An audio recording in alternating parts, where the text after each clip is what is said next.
Alors bonjour à vous, j'espère que vous allez bien. Aujourd'hui, on va voir ensemble les 3 points communs des pervers narcissiques. Chez tous les pervers narcissiques, on retrouve 3 choses qu'ils ont en commun. C'est à propos de leur esprit, de leur façon de voir le monde, de voir les choses et de ressentir le monde.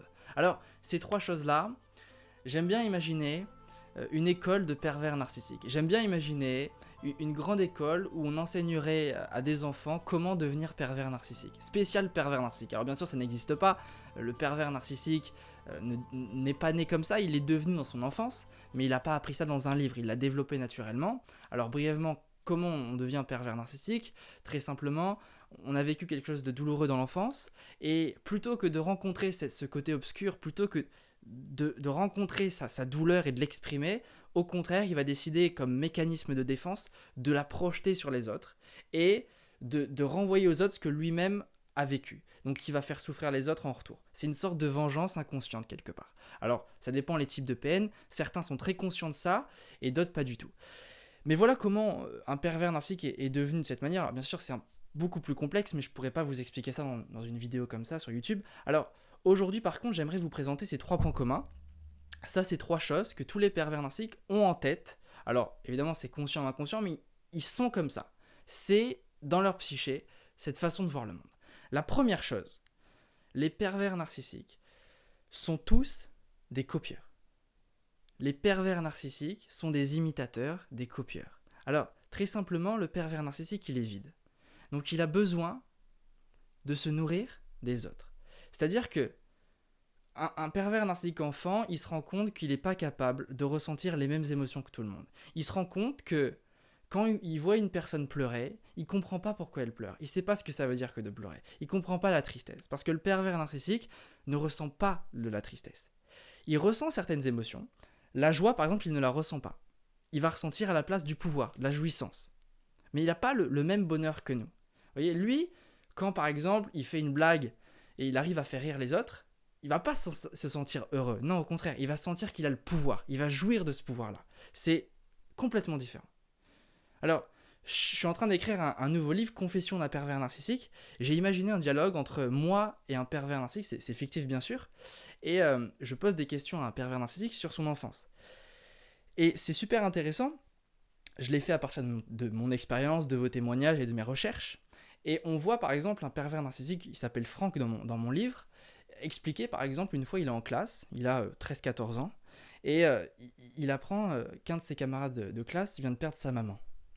Son camarade est en pleurs, et ce pervers narcissique il est là à côté, il le voit en train de pleurer, il voit que les gens autour sont tristes pour l'enfant qui vient de perdre sa mère, mais lui ne sait pas quoi faire. Alors, à force d'apprendre et de savoir comment il faut se comporter pour donner bonne impression, il va se forcer à imiter les autres, imiter l'empathie, imiter la compassion. Donc, il va porter le masque de cette personne qui est triste en voyant son camarade de classe qui vient de perdre sa maman. Mais au fond de lui, en secret, il ne le dira pas, mais il jouit de voir l'autre en train de souffrir. Il jouit de voir l'autre pleurer parce qu'il vient de perdre sa maman. Et c'est incroyable de voir cette vision de la tête d'un pervers narcissique. Donc si ça te parle, je viens de finir, je suis en train de finir le livre Confession d'un pervers narcissique. C'est en précommande, juste avant le 10 mai, c'est à moitié prix, je t'ai mis le lien. Et tu vas voir, je te décris, je pose des questions à un pervers narcissique, et il me répond très simplement en disant toute la vérité. Et vraiment, ça fait froid dans le dos. Alors encore une fois, c'est fictif, mais ça va vraiment t'aider parce que comprendre, c'est se libérer. La deuxième chose que les pervers narcissiques font tous, c'est être parano. Le pervers narcissique a une grande peur au fond des autres. Le pervers narcissique a cette impression que tout le monde veut le manipuler. Et c'est pour ça qu'il agit comme ça. Le pervers narcissique voit les autres comme des manipulateurs. C'est-à-dire que lui ne se voit pas comme tel, mais au contraire, il pense que les autres sont comme lui. Et ça, c'est super intéressant de comprendre ça. Et la vraie faille d'un PN, c'est d'avoir peur des autres. Réellement, il a peur des autres, et c'est pour ça qu'il veut absolument avoir le contrôle sur les autres. Et la troisième chose que tous les pervers narcissiques ont en tête, c'est cette phrase « la fin justifie les moyens ». Le pervers narcissique n'a aucune limite, rien du tout.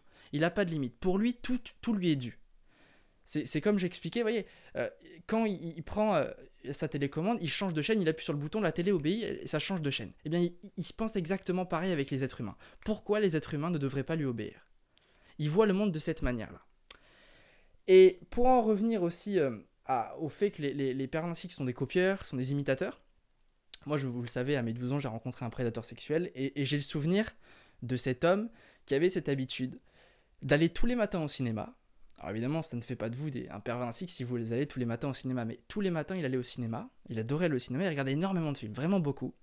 Et je me souviens que en regardant des films, j'ai compris après que en écoutant les discours, les répliques des acteurs, il se nourrissait de ça et il ressortait les mêmes discours qu'il avait entendus dans des films aux autres. Parce que, étant donné qu'il était vide, il avait besoin de se nourrir des paroles des autres pour ensuite le recopier. Donc vraiment, le pervers narcissique est ce genre de personne à écouter un film, à retenir par cœur les citations, les répliques et à les ressortir en société. Mais ça, évidemment, vous ne le saurez jamais. C'est parce que le pervers narcissique est vide. Voilà ce que je peux vous dire sur les PN. Si ça vous intéresse, je vous ai mis le lien du livre juste en dessous, c'est en précommande. Et moi, je vous dis à très vite. Merci à vous, je vous aime, salut.